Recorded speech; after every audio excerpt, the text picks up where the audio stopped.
Java Indonesia का सबसे गुंजान आबाद जजीरा है, जहां मुल्क की कुल 284 मिलियन आबादी का आधे से ज़्यादा हिस्सा रहता है और ये मुल्क की मईशत का 55% से ज़्यादा का मरकज़ है।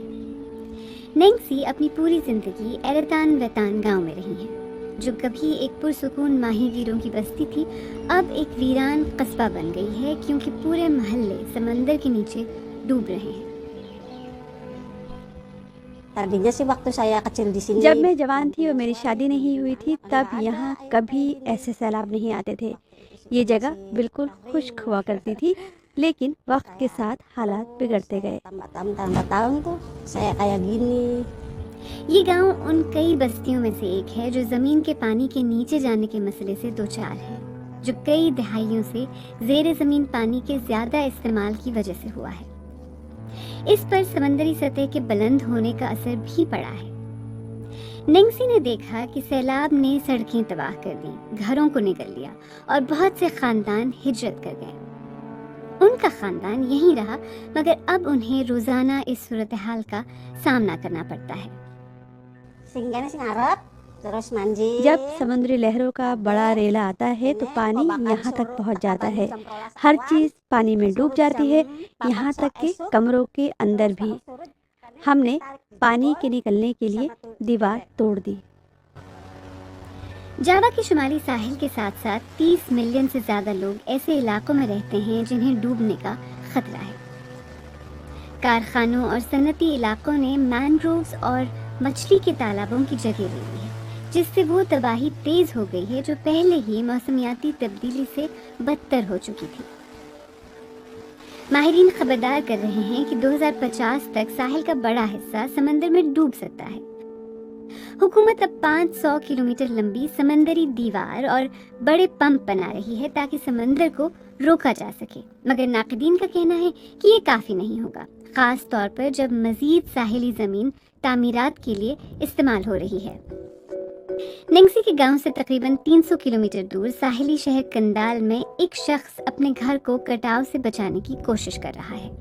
मैनग्रोव के दरख्तों की जड़ें साहिल को कटाव और तूफानों से महफूज रखती हैं और मछलियों और झींगों की अफजाइश के लिए कुदरती जगह फराहम करती हैं। Kendal mulai abrasi terbesar itu pada saat tahun Kundanlal में 2019 के करीब सबसे शदीद साली कटाव शुरू हुआ। तब हमें इसके संगीन असरात का एहसास हुआ। हमें पता चला कि मसला ज़मीन के इस्तेमाल में तब्दीली का था। साहिली इलाकों को अब सनती जोन में तब्दील कर दिया गया है। kawasan pesisir sekarang ini menjadi kawasan industri. कंदाल के सनती इलाके में बनाए गए कारखानों और बंदरगाहों पर तवील अरसे से साहिली मैनग्रोव्स काटने का इल्ज़ाम लगाया जाता रहा है, जिसे हुक्काम मुस्तरद करते हैं।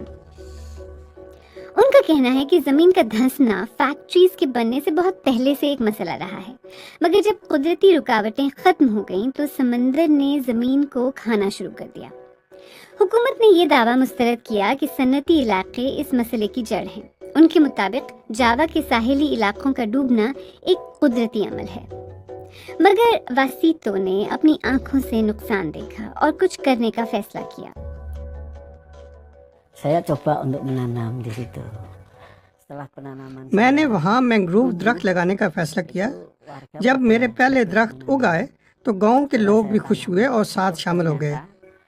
pohon ini bisa tinggi dan जब मैंने देखा कि दरख्त बड़े हो गए हैं और रेत वहीं रुक गई है तो मुझे एहसास हुआ कि ये दरख्त लहरों को रोक सकते हैं और ज़मीन को कटाव से बचा सकते हैं। menahan laju ombak.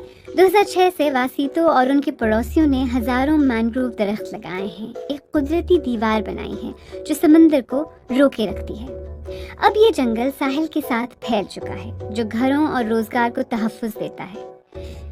लेकिन जैसे जैसे मजीद ज़मीन तामीरात के लिए इस्तेमाल हो रही है, बाकी मैनग्रोव इलाके तेज़ी से ख़त्म हो रहे हैं। Kalau sudah terjadi semua अगर पूरा साहिल सनती इलाके में बदल गया तो बाकी बची हुई कुदरती हिफाजत के इलाके ख़ास तवज्जो के मुस्तहिक होंगे। اگر ایسا نہ ہوا تو نقصان ساحل پر نہیں رکے گا۔ dampaknya akan ke sana. جیسے جیسے سمندر کی لہریں بلند ہو رہی ہیں اور موسمیاتی تبدیلی کے اثرات بڑھ رہے ہیں، جاوا کے ڈوبتے ساحلوں کے لوگ اپنی زمین بچانے کے لیے جو کچھ کر سکتے ہیں وہ کر رہے ہیں۔